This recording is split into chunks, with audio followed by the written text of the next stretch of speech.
తస్మాత్ జాగ్రత్త. ఇక ఆహార పదార్థాలు, నిత్యావసర వస్తువులు సమకూర్చుకొని రాబోయే కఠిన పరిస్థితులను ఎదుర్కొనేలా దేశ ప్రజలు దేనికైనా రెడీగా ఉండండి. రానున్న రోజుల్లో రణరంగమో రక్తపాతమో ఏదైనా జరగొచ్చు.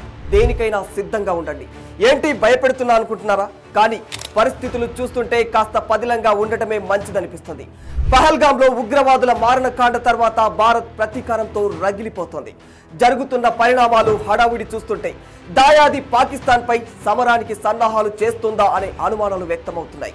గుంట నక్కల్లా పాకిస్తాన్లోని ఉగ్ర స్థావరాల్లో ఏ బొక్కలో నక్కి ఉన్నా కూడా ఈడ్చుకు వచ్చి మరి నరికేస్తాం అంటూ ఉగ్ర మూకలపై భారత్ మరణ శాసనం రచిస్తోంది.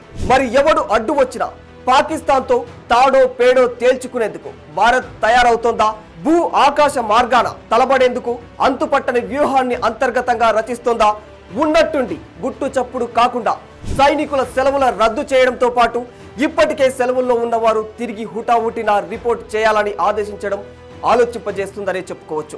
ఇప్పటికే సింధు నది జలాల ఒప్పందాన్ని నిలిపివేసింది. ఇకపై చుక్క నీరు కూడా పాక్ భూభాగంలో పారనివ్వబోమని ప్రతిజ్ఞ పూనుకుంది భారతదేశం. పాక్ పౌరులపై నిషేధ ఆజ్ఞలు విధించింది. సరిహద్దులు దాటిస్తోంది. G20 దేశాల దౌత్యవేత్తలను ప్రత్యేకంగా పిలిపించుకొని పహల్గాం ఉదంతాన్ని వివరించడం, ఆయా దేశాల మద్దతు కూడగట్టుకోవడం దేనికి సంకేతం? ఇలాంటి అంశాలపై ప్రభుత్వంలోని అత్యున్నత వర్గాలు అలికిడి చప్పుడు కాకుండా కథన వ్యూహాన్ని రచిస్తున్నాయా అంటే జరుగుతున్న పరిణామాలు చూస్తుంటే యుద్ధ సంకేతాలనే బలపరుస్తూ ఉన్నాయి.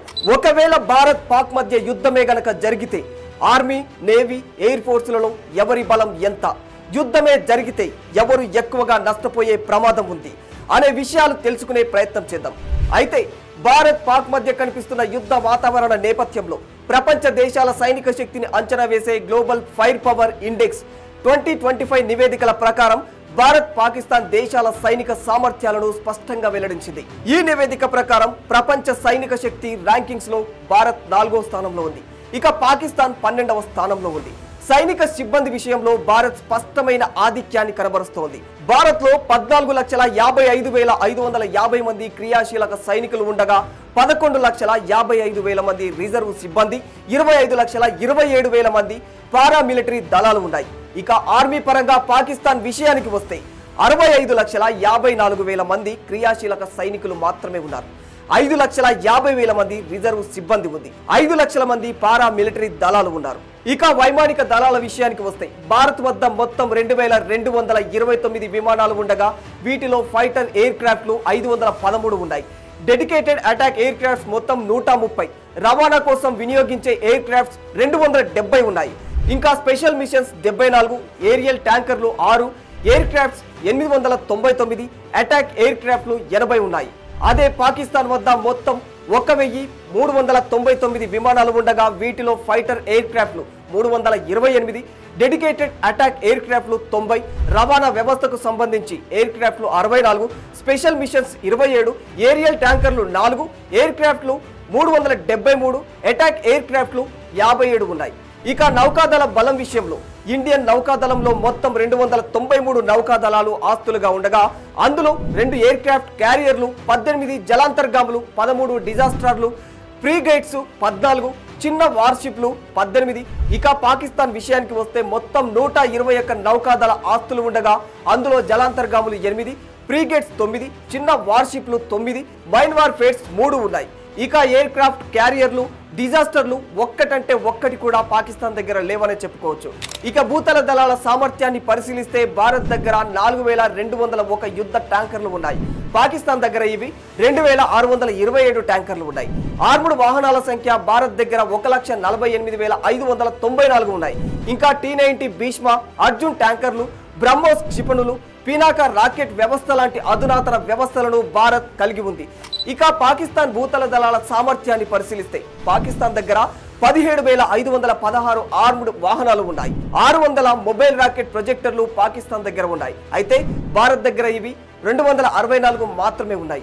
నిజంగా ఒకవేళ యుద్ధమే వస్తే ఏ దేశం ఎవరికి సపోర్ట్ చేస్తుంది అనే అవకాశాలను గమనించినట్లయితే ప్రస్తుతం ఉన్న పరిస్థితుల్లో America, Russia, Israel, Italy, France దేశాలు భారత్ కి పూర్తి స్థాయిలో మద్దతు తెలిపే అవకాశాలు ఉన్నాయి.